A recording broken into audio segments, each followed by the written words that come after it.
diri oleh pemohon atau kuasa hukumnya, termohon atau kuasa hukumnya, pihak terkait atau kuasa hukumnya, dan Bawaslu Kabupaten Poso atau yang mewakili. Ya, terakhir untuk sesi ini.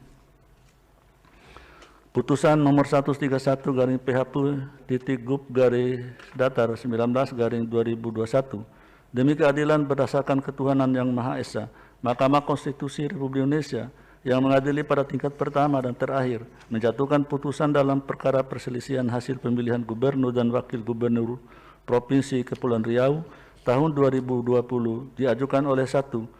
Isdianto Esos MM, 2. Suryani SE.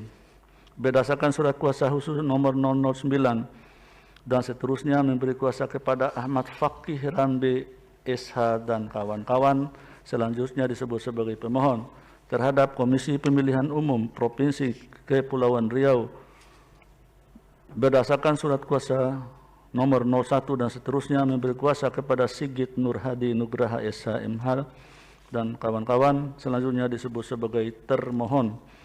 Berkenaan dengan permohonan tersebut, berikut ini: 1. Ansar Ahmad SEMM, 2. Marlin Agustina. Berdasarkan surat kuasa khusus bertanggal 25 Desember 2020 memberi kuasa kepada Rudi Alfonso SHMH dan kawan-kawan. Selanjutnya disebut sebagai pihak terkait. Membaca permohonan pemohon, mendengar keterangan pemohon, mendengar dan membaca jawaban termohon, mendengar dan membaca keterangan pihak terkait, mendengar dan membaca keterangan Bawaslu Provinsi Kepulauan Riau, memeriksa bukti-bukti yang diajukan pemohon, termohon, pihak terkait, dan Bawaslu Provinsi Kepulauan Riau.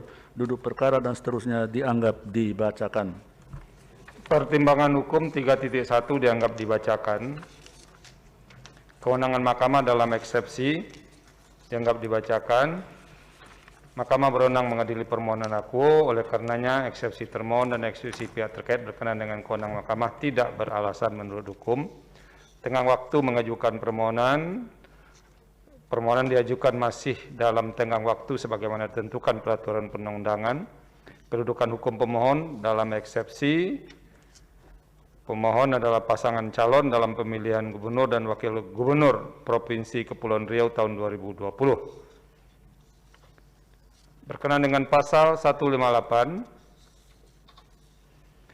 bahwa jumlah perbedaan perolehan suara antara pemohon dengan pasangan calon peraih suara terbanyak adalah paling banyak 2% dari total suara sah dalam pemilihan gubernur dan wakil gubernur Kepulauan Riau tahun 2020 atau 2% dari 772.030 suara atau sejumlah 15.441 suara. Perolehan suara pemohon adalah 280.160 suara, sedangkan perolehan suara pihak terkait atau perolehan suara pasangan calon peraih suara terbanyak adalah 308.555 suara, sehingga selisih perolehan suara antara pemohon dan pihak terkait adalah 28.393 suara atau ekuivalen dengan 3,68%. Dan selisih demikian melebihi persentase sebagaimana dipersyaratkan pasal 158 ayat 1 huruf A Undang-Undang Nomor 10 2016. Bahwa berkenaan dengan tidak terpenuhinya ketentuan pasal 158 ayat 2 huruf A akuo, pemohon mendalilkan hal demikian dipengaruhi oleh terjadinya pelanggaran administratif dan pelanggaran yang bersifat terstruktur, sistematis, dan masif. Pelanggaran dipermasalahkan permohon pada pokoknya adalah 1, 2 sampai 12 dianggap dibacakan. Untuk membuktikan dalil permohonannya, dalilnya pemohon mengajukan alat bukti bertanda bukti P2 sampai dengan bukti P33.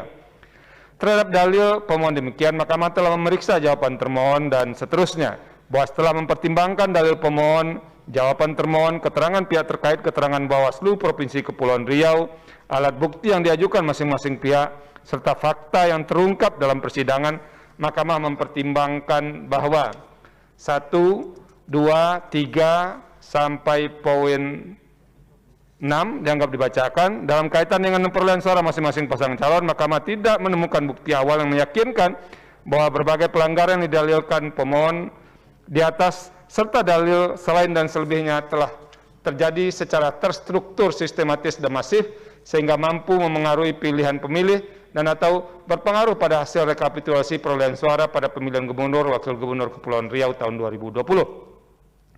Bahwa berdasarkan seluruh pertimbangan hukum mengenai pelanggaran pemilihan di atas, pemilihan kepala daerah di atas, yang terkait dengan keterpenuhan pasal 158 ayat 1 huruf A Undang-Undang 10 2016, Mahkamah tidak memiliki keyakinan bahwa dalil pemohon demikian berpengaruh pada keterpenuhan syarat pasal 158 ayat 1 Akwo. Dengan demikian, Mahkamah berpendapat dalil dan alat bukti yang diajukan pemohon tidak cukup memberikan keyakinan untuk menyimpangi ketentuan pasal 158 ayat 1 huruf A Undang-Undang 10 2016 dan meneruskan perkara Akwo ke pemeriksaan persidangan lanjutan.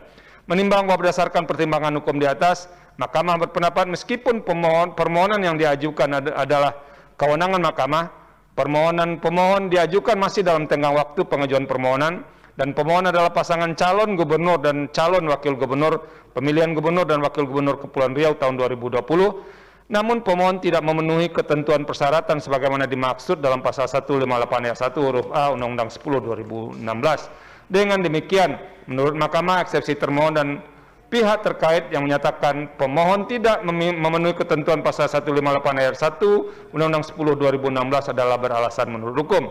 Menimbang bahwa oleh karena eksepsi termohon dan eksepsi pihak terkait mengenai kedudukan hukum pemohon beralasan menurut hukum, maka eksepsi lain dari termohon dan pihak terkait serta pokok permohonan tidak dipertimbangkan. Konklusi, berdasarkan penilaian atas fakta dan hukum sebagaimana diuraikan di atas, Mahkamah berkesimpulan: 1. Mahkamah berwenang memeriksa dan mengadili permohonan Akwo.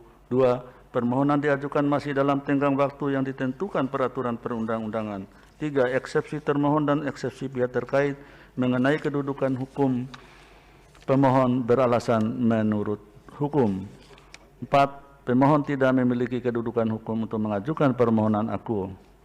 Berdasarkan Undang-Undang Nomor 24 Tahun 2003 tentang Mahkamah Konstitusi dan seterusnya, amar putusan mengadili dalam eksepsi 1 menyatakan eksepsi termohon dan eksepsi pihak terkait mengenai kedudukan hukum pemohon beralasan menurut hukum. 2. Menyatakan pemohon tidak memiliki kedudukan hukum. Dalam pokok permohonan, menyatakan permohonan pemohon tidak dapat diterima.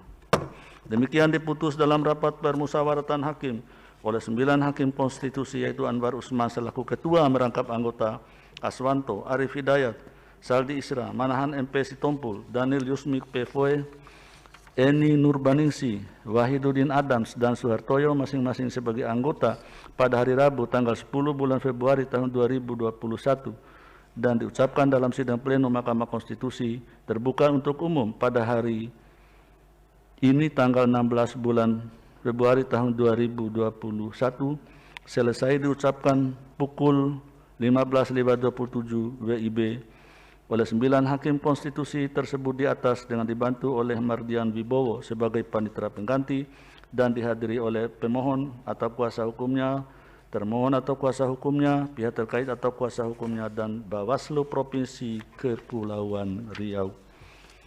Pengucapan putusan untuk sesi ini telah selesai. Perlu disampaikan bahwa Mahkamah Konstitusi akan menyampaikan salinan resmi putusan yang tadi telah dibacakan kepada para pihak setelah sidang ini ditutup melalui email. Adapun salinan fisik berupa berkas putusan akan dikirim kepada para pihak paling lambat 3 hari kerja setelah sidang pengucapan putusan ini. Mahkamah akan memuat putusan yang telah selesai dibacakan dalam laman atau website Mahkamah Konstitusi. Dengan demikian, sidang selesai dan ditutup. Hadirin dimohon berdiri. Yang Mulia Majelis Hakim Konstitusi meninggalkan ruang persidangan.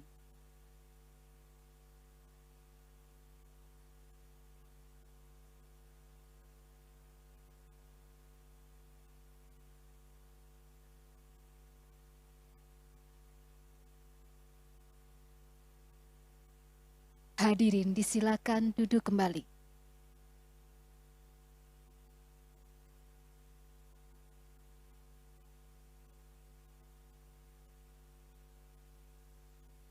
Hadirin yang kami hormati, Demikianlah persidangan hari Selasa 16 Februari 2021 pukul 13 waktu Indonesia Barat telah selesai. Sidang berikutnya akan dilaksanakan pada pukul 16 waktu Indonesia Barat. Terima kasih, selamat sore.